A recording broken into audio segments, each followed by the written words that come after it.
बालेन सरकारलाई अथवा समग्र रासोपा टिमलाई असफल सरकार बनाउनका लागि विपक्षी पार्टीहरूले विभिन्न कूटनैतिक प्रहारहरू गरेका थिए र ती कूटनैतिक प्रहारहरूमध्ये केहीलाई बालेन शाहले सहजै रूपमा रणनैतिक रूपले समाधान गरेर अघि बढिसकेका छन्। ती कूटनैतिक प्रहारहरू के हुन्, बालेन शाहले कसरी आफ्नो हातमा लिँदैछन्, ती आदि इत्यादि कुराहरूको बारेमा म यो भिडियोमा छलफल गर्दैछु। तपाईहरू यो भिडियो कहाँबाट हेर्दै हुनुहुन्छ तल कमेन्ट गर्नुहोला। यदि यो च्यानलमा नयाँ हुनुहुन्छ भने कृपया सब्स्क्राइब गरेर मलाई पनि सपोर्ट गर्नुहोला।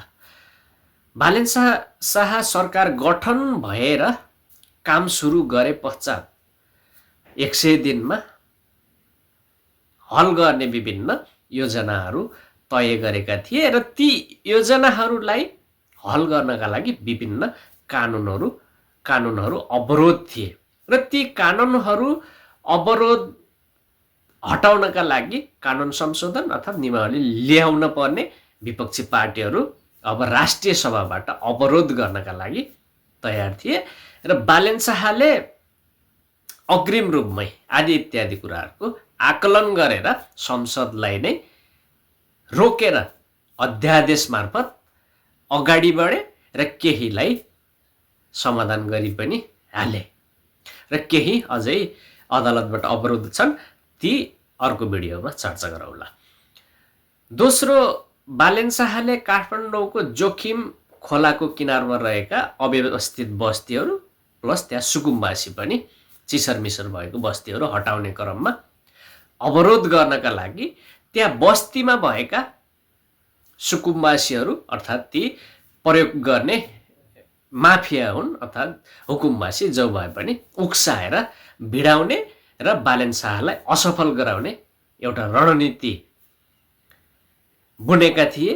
त्यो पनि बालेन शाहले सहजै रूपमा आफ्नो हात पार्न सफल भए। अब डोजर चलाइसके पश्चात त्यहाँका भत्किएका घरका विभिन्न व्यक्तिहरूलाई उक्साएर आन्दोलन गर्ने र आन्दोलनको आफूहरू प्रतिनिधित्व गर्ने र बालेन सरकारलाई अप्ठ्यारो पार्ने अर्को कूटनीति, त्यो पनि सहजै बालेनले व्यवस्थित तरिकाले समाधान गरिदिए अनि ती सुकुम्बासीहरूलाई अर्को व्यवस्था नहुँदासम्मलाई 15-15 हजार मासिक दिने गरेर अस्ति मात्रै घोषणा गरे। अब यो पूर्ण रूपले विपक्षीहरू असफल गराइदिए। अब डोजर चलाउने क्रममा विभिन्न पालिकाहरूमा त फेरि आफ्नो सरकार छ अनि पालिकाहरूमा उक्साएर त्यहाँका सुकुम्बासीहरूलाई तर्साउने, डोजर देखाउने यो बालेनले हो भनेर विभिन्न ठाउँका सुकुम्बासी अर्थात् भूमिहीनहरूलाई उक्साएर देशैभरि आन्दोलन सुरुवात गरिसकेका थिए र यसमा रविले साथ दिएर सरकारले काठमाडौँमा मात्रै हो, यहाँ पालिकामा होइन, पालिकाले पनि त्यस्तो गर्न हुन्न भनेर मिडिया मार्फत बताएपछि बालेनले अर्थात् मन्त्री परिषदले पनि देशभरि होइन भनेपछि अब देशभरिका सुकुम्बासीहरू पनि त्रसितबाट जोगिएपछि अब यहाँ पनि आन्दोलन विफल।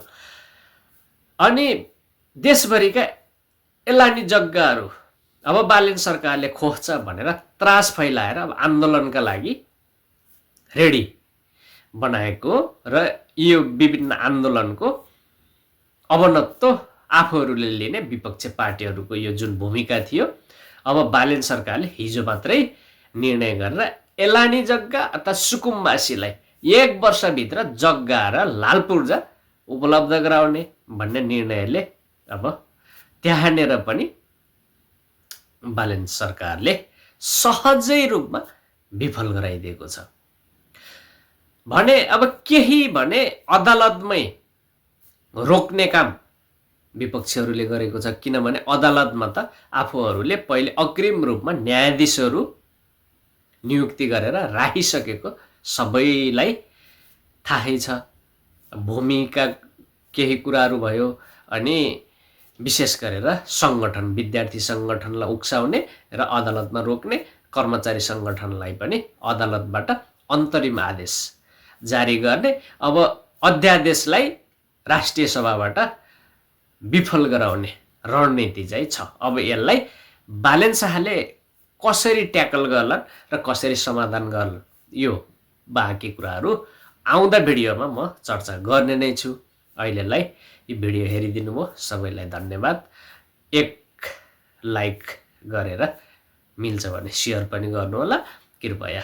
म अन्तिममा फेरि रिक्वेस्ट गरेँ, सब्सक्राइब चाहिँ गर्न नभुल्नु होला है त। बाँकी अर्को भिडियोमा फेरि भेटौँला, त्यो बेलासम्मलाई बिदा भए। ओके, नमस्कार, बाई।